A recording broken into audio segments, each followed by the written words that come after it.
Hi, I'm Mark Bedore. Today's Wild West is in South Pass City, a Wyoming State Historic Site that's an authentic slice of the Old West. We'll show you coming up on today's Wild West.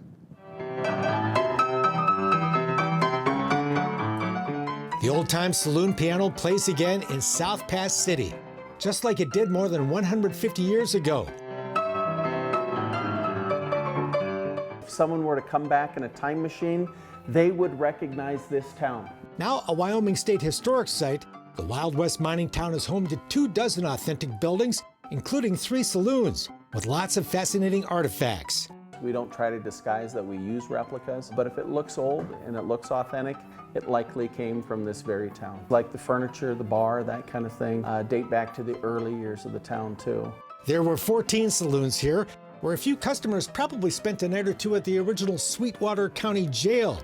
Not a place you'd want to stay. Yes, that's what a real jail was like. And some folks are just willing to put it right back into use again today. After the boom went bust, it became a schoolhouse. Yes, yep.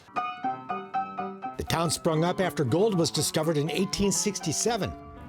This is the place, and there's mine workings as small as this that are in upwards of 90 feet deep historically. At its peak, 2,000 people lived here in the remote Wind River Mountains at an elevation of 8,000 feet, 35 miles south of present-day Lander, Wyoming. And the site is just 8 miles north of the famous South Pass of the Oregon Trail, where you can still see the ruts of the wagon trains that carried 500,000 pioneers west in the 1800s. Back in 1869, South Pass City was the second biggest town in Wyoming territory. But the gold strike that triggered the boom soon went bust. And it wasn't long before South Pass City was as deserted as it is today. The boom quickly turned to bust, as it did in hundreds of places across the West. That surface gold, the placer deposits, and the diggings on the creeks usually dries up within a season or 2 or 3.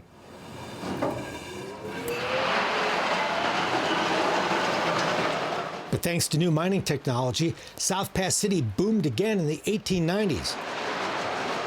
They invented this in Colorado in the 1890s, and it revolutionized mining because instead of throwing away your tailing after your first crushing, you could recirculate it over another piece of equipment and produce a concentrate again.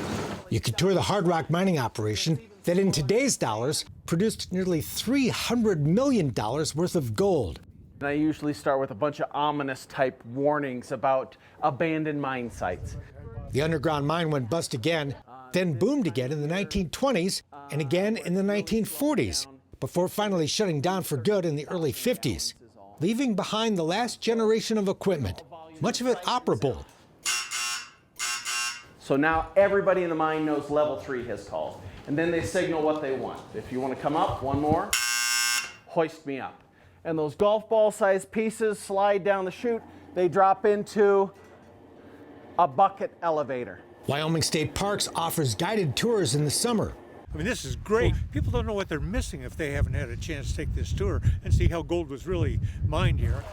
Yes, it was. After the tour, you can wander the historic town. If you're looking for the Old West, South Pass City is the real deal. And it really represents an authentic situation. This is not a reconstruction from the ground up.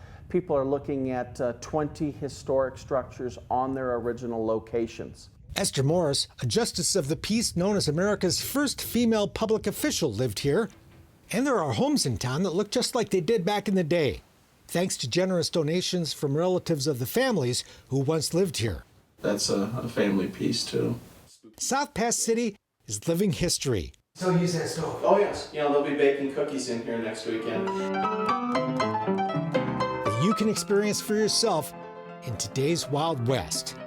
Folks understand that, I think, when they leave this place, that was the real thing.